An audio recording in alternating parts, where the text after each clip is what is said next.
Hey everyone, welcome back to the channel. Thanks for tuning in for another episode. I have to admit, I think I was wrong about something, and I think it was the fact that I just didn't fully understand the bait, didn't understand how to utilize it, and probably wasn't applying it in the right scenarios. And that has to do with some of these different dice style baits, like this guy right here. This is the G-Crack Q-Bomb. This is one I've started catching a bunch of fish on. I've been catching a bunch of fish on the Tumbleweed by Strike King. I've also got another little guy here that I'm not even sure who makes this one. But I want to point out that last year, I did an episode where I did a challenge against my boy Hank. And Hank crushed me. I had 0 bites where I utilized a dice style bait, and then he utilized I think he was throwing a 3-inch Pit Boss on a hover rig, and he ended up really catching a bunch of fish and outfished me in that episode. I think we did like a 1-hour challenge. I used it several times since then on the river that I live on and had very, very limited success. Today's video is brought to you by the Deep Dive app. This has had an amazing new update. As you guys know, I love the water clarity feature. As you can see right here, we're looking at Grand Lake, which just had a whole pile of rain come into it. It went from being really clear to having a lot of dirty water coming in the bottom end of it. Just an amazing feature to be able to determine where the clear water is versus the muddy water. So Deep Dive has just also introduced Stream Flow. Now this is a really cool feature that shows all of the water input coming into certain reservoirs and the amount of water coming in. So they measure it in cubic feet per second. You can see in this case, this is just a small creek, but then you can see the projected as well as the previous flows. If we move up the lake here, get into one of the larger rivers coming in, you can see here that we've got 490 cubic feet per second. And then it shows you that there's not much of a change expected. Now, if there's some rainfall coming, I'm sure those projections will change.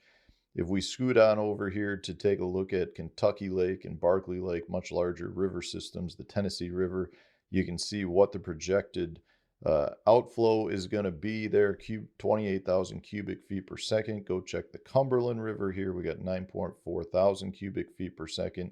Just an amazing feature that allows you to see all of the different water flows coming into the different parts of the lake. You can see which ones might be the most affected, which ones won't be affected, see what the projected outflow schedules are. A major feature to help you catch more fish.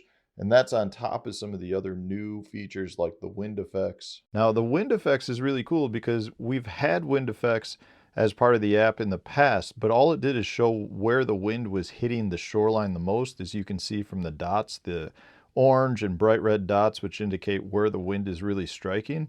But now the wind feature also indicates what the wave action is like on the lake itself. So some of the features you're going to get from this is determining where to get from place to place safely by avoiding the heavy, rough water conditions.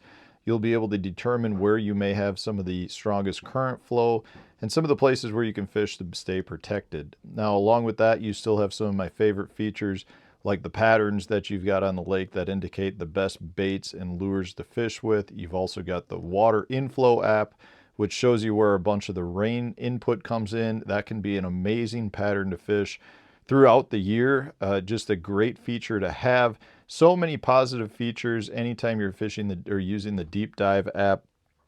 Just points you in the right direction to catch more fish. Whether you're a tournament angler or a local fun fisherman that's just out to catch a few fish, the Deep Dive app will help you catch more fish next time you're out on the water.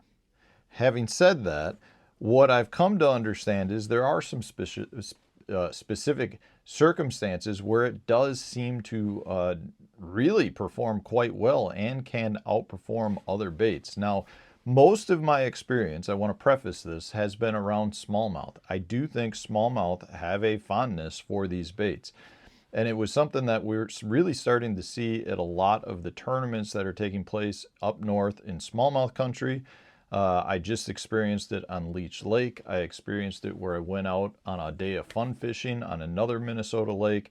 And since I got back from Leech Lake, I've taken it out on some local Wisconsin lakes and just had very, very good days of smallmouth fishing. Now, let me point out, the first time I used it in the first video that I did, I was fishing a larger dice style bait that I was fishing on a drop shot in fast current. Now, I honestly don't like it in current. That's one of the things where I've come to find that in faster current, generally what happens is the bait will roll down closer to the bottom, and a lot of your hair will tend to flow, and it looks good, but it doesn't have the effect where the hair and the tentacles can spread out really good. What happens in the current is it kind of just almost looks more like a a jig skirt where it's all being pushed in the same direction. I personally don't like that, because I think one of the tantalizing things to it is when you have this bait in the water and they all just spread out and almost like stand up in different directions. It gives it a very unique look. It doesn't give it a profile where it's like swimming. In current, it all just kind of folds in on itself. And I'm talking about faster current. And the fact that the bait is being pushed towards the bottom, I don't think helps either, because in my experience, I actually have done much better with this bait higher up in the water column. So that's one of the first things that I recognized that I think I was doing wrong with it early on. I was fishing it in the wrong circumstances. Now, where I am starting to see it really shine are in specific areas where you know a fish is holding. So I'm just going to point this out, like with respect to the Leech Lake tournament. Almost all those fish were being caught off of boulders, the smallmouth. And with respect to that, you wouldn't even necessarily see them on forward-facing sonar because the boulders were so big and the fish could tuck in tight next to them. But because you were throwing to a specific target, these baits in my mind really shine when you're fishing them and you know where the fish is going to be. So with respect to on Leech Lake, I was fishing it on a drop shot. I would throw it out. I'm not even really doing anything with it. I'm just holding the bait tight to make sure the bait is suspended off the bottom next to the object that I want. And you'd throw it out there and you would actually see the fish just kind of swim out to it. And they're coming, in my opinion, to investigate it. You're holding the bait still. The tentacles are barely moving in the water column. And it's something that for an already somewhat nosy fish like smallmouth are, it's something that they're having a hard time resisting. Now, I'm not going to say that they are the best bait ever out there for a drop shot, but what I do think is there are some fish that are either getting accustomed to more traditional drop shot baits, or that truly are just coming to investigate the bait and will bite it when they won't bite other drop shot baits. Now, I'll say the same thing the other way. I think other drop shot baits can be more effective for covering water, and I think there's times where those will definitely outshine your dice style baits. But I know if I'm going smallmouth fishing, a drop shot's one of the best baits to throw already, and I'm probably going to have 2 or 3 different drop shot rods rigged up, and this is going to be one of the ones that I'm going to have on to play around with. Now, the other thing that I've been fishing it with, and I've been doing this now over the last couple weeks, and having a lot of success too, now that I feel like I understand where I should be fishing these baits, is fishing it just on the core tackle wacky rig hook. So this is the 1/8 ounce, which I'm liking for the deeper water, the 1/28 ounce for shallower stuff. And I'm really just trying to get this bait to fall slowly. Now, I'm not working the bait at all. I'm really throwing it to a specific object, like I just said, a boulder, or I'm throwing it to a fish, and I'm just letting it fall about as slow as possible without moving the bait. If it hits the bottom and the fish haven't hit it, I might pop it up once and let it fall back down, but I'm not really working it back after that. It's a bait where the fish are generally going to eat it on the fall, and either you're going to eat it or they're not going to eat it. But I have caught a bunch of fish recently now fishing it in that manner, and I know this is one of the things, again, that frustrates me about myself. A lot of times I'm a late comer to newer products. You know, I feel like the vibrating jig was one that I really tried quick, didn't like it, put it away. Finally, everyone else is catching fish, and I forced myself to use it. And I feel like that's what I'm doing here, because I've had tons and tons of people reach out through the Core Tackle website saying how good this hook works on the dice style baits. And I just didn't give it enough of a try, and I didn't understand where and when to be using the bait, and I feel like I am now. The other thing I want to point out though is I am making some adjustments, and there are certain things I like about some dice baits and things I don't like. I personally think the smaller the dice bait, the better. And what I mean by that is from a body standpoint, I like a small one. And you can see the difference in these two. I'm still not having a ton of success on the big bodied baits. I like the smaller bodies. I also tend to trim the skirt material down so that it's shorter and it's about that size. So when I take a new G-Crack Q-Bomb like this one, I end up trimming it down a little bit. I don't necessarily like really big tentacles. I like the size of the ball.